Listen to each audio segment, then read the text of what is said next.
this team will be so good next season and I can't wait to showcase it to you. Azumarill up in front, Serperior and Clodsire at the back, 3 Pokemon that can be really good generalists against the entire meta, and whenever someone will try to use something like a fighter up against you with a new cross chop or the force palm, this team can still deliver. But first let's focus on the first battle as we're having a Bassodon up in front. This is obviously one of the worst leads that you can get. I'm just joking around, we don't care about Bassodon, and this Pokemon is just gonna be aligned every single time with toxic Pokemon like Shadow Victreebel and the Charmer, so I guess that we can easily go down here as we're trying to pressure them as much as possible. And now we're just gonna return into the battle with Azumarill. They decide to get on that Shadow Razor Leafer, and this is absolutely awesome for us because we can easily destroy it down with a single Ice Beam. That's why we draw the shield, and at the same time by blocking the potential Leaf Blade, which was not one. Wow, now we can get on the finishing move with the Earthquake. Down they go after we overfarm a little bit extra, and I guess that at the back we should expect something like a Wigglytuff, but instead this trainer is having a Medicham. And what is this, season 1 or something like it? Because who uses Medicham anyways? So with the power up punch we can easily survive the moves, and I'm just gonna switch out on my Azumarill. The battle is definitely not over yet. Psychic goes through, we can survive and still deliver the finishing blow with our play rough. Almost lost the excellent there, but it makes no difference at all because we can still win with our team. Into the next game now with the Serperior up in front, one of the worst lead scenarios that you can get, so switching out on our own Serperior is gonna be our main priority. So over here now you can see that we already did a lot of damage with that Aerial Ace, and now we can expect the switch at some point. So here comes now a Dugong, which is still pretty great for us because Frenzy Plant here can do a ton of damage, and the second one still has the chance to connect for the knockout. Not only we have the switch advantage, but also here we have definitely flipped around that very bad lead. So at this point we're just gonna make them top left this battle, and that's gonna be a fantastic one for our team. Into the next game now with the Whiskas up in front, and oh boy, I remember this one. This is absolutely great because the outcome will definitely surprise you. Anyway, stay tuned till the end, you do not want to miss this. So now with Whiskas getting here to a Mud Bomb, most probably we can easily tank the moves as Azumarill is pretty bulky, but in the process we get the chance to finish them off with a Play Rough. So here comes now the shield. The reason I'm going for those Play Roughs is perhaps because I want to keep hidden my Ice Beam, but in the process we lose a little bit of that CMP bonus because they can get on that next charge attack much faster. Able to completely farm down here with our Van Whips. At the very end they have a Charizard and a Greedent, which is not that ideal, especially when Charizard have farmed up at least a couple of Blast Burns for my team. So what I want to do here is to possibly survive the moves and still deliver the lethal blow with the Earthquake. However, we mini lag here and I fall behind on energy, so here comes now my Aerial Ace, and I realize here that my only chance to victory is to finish off Charizard with my Serperior. I know this sounds dumb, but just imagine that this Charizard still has a ton of energy stored up, and if I can protect my Serperior till the very end game against those Dragon Claws and the Blast Burns, we might actually be on a very good spot with our Aerial Aces. So here comes now the first one, we're gonna connect it one more before they get to another charge attack, and now this is a huge race to the next one. However, we totally missed this because the next Dragon Claw is definitely gonna finish us down, and Clodsire has nothing to offer at this point. Guzzler time, and this is obviously one of the best leads that you can get. Azumarill up in front is definitely gonna wall down this Pokemon, and of course we can survive pretty much whatever they throw. Not sure what their plan is, perhaps they want to debuff me or at least get a chance at it because they definitely missed that one with the crunch, but I'm just gonna go for the player of this time on the Quagsire, and then we can easily farm it down with our Serperior by getting out of here with a ton of energy stored up. I'm getting now on the Fresh Plant because I was expecting the Guzzler to emerge into the battle, but my opponent has that Talonflame and I totally misplayed this. We could have reached here to a triple IRLAs for sure, but it is what it is, and now Azumarill has to block the potential flies as we can easily farm down completely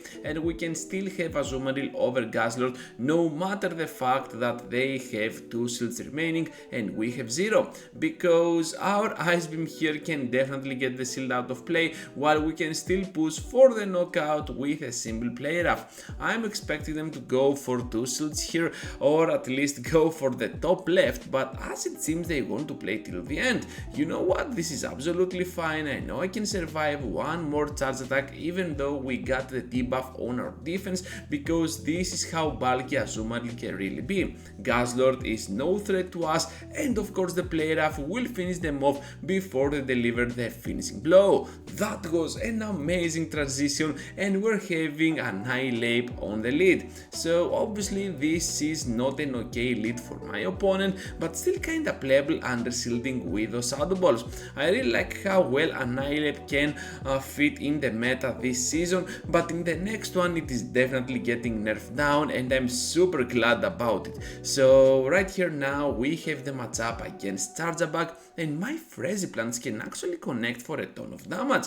I'm not sure if we can survive an X-Scissor here. Oh my goodness, we can, and we can still reach now to another Frenzy Plant, this time with the Great, which is kinda underwhelming, but my opponent decides to go for the next move and they finish us off. It doesn't matter because now Clodsire can take advantage of its typing and completely farm down the opposing Charjabug, escaping from this individual matchup with about 100 energy left. I think this is absolutely crucial for the final outcome of the battle.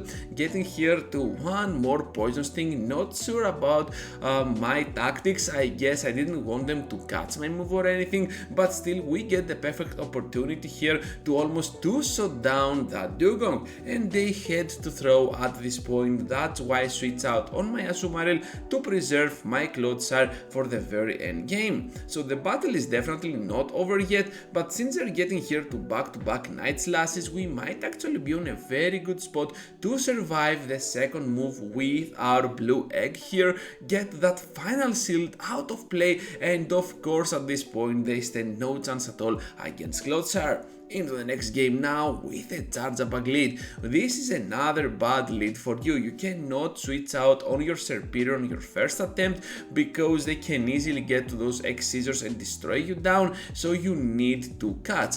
Unlike me here, you can do it much better, and of course I'm gonna struggle a lot here because not only do not catch, but also they throw now those X-Scissors and Serperior might be in a troublesome situation. So X-Scissor now will finish us off and we also spend a shield in the process.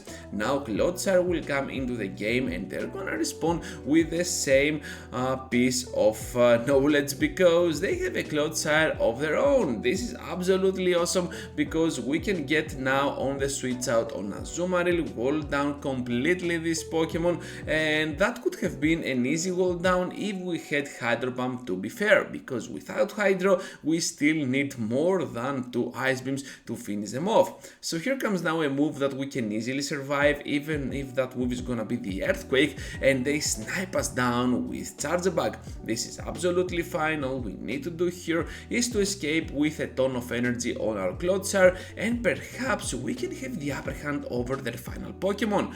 I'm not expecting a crazy Pokemon like Hypno or anything, so let's see what they are gonna have. I'm hoping for a fighter, and Poliwrath is indeed their final Pokemon. Pokemon. If that was something like, I don't know, an Annihilate, perhaps we could have had the chance, but with Poliwrath they can get to that Icy Wind much faster, they can debuff me along the way, and I'm already out of shields. So I'm just waiting for the next Icy Wind to land, and perhaps this is gonna be all for this individual battle, because Clodsire really did whatever it could. Into the final one of trainers, what another amazing transition that was, and we're having Altaria on the lead. So Feraligatr now on Shadow mode will face our Serperior, which is absolutely fine, and we also blocked the correct move. Sometimes I decide to let the first move go through from those Feraligators because I'm expecting the Hydro, but this trainer almost caught me off guard. Hopefully though I was counting the moves and that could not have been a nice beam, so we can easily get our hands on the shield and actually calling the bait, not the shield. What are you saying, Ganeto? Come on, you know better than that, and absolutely have the upper hand over Feraligatr, doing some cheap damage over Altaria as well, which is pretty great. And now Clodsire will most likely have the upper hand over Registeel. This is an OG core with Altaria and Registeel, which is absolutely great and kinda refreshing, I guess, but at the same time kinda boring, so it's all up to you to decide, but I do not vote positively on this one. So anyways, now Registeel has to face the wrath of our Clodsire, and as long as they go down we can easily go ahead and hope for more on this battle, because Clodsire really has pretty much quite what it takes. Azumarill over Altaria, they back out, and that's gonna be the final victory from today's content. That is gonna be all for today. Thank you for watching. Be sure to leave a huge like before you go, subscribe to my content, and over here I have 2 more videos for you to check out. Feel free to check them out, and I will catch you up later into the next one.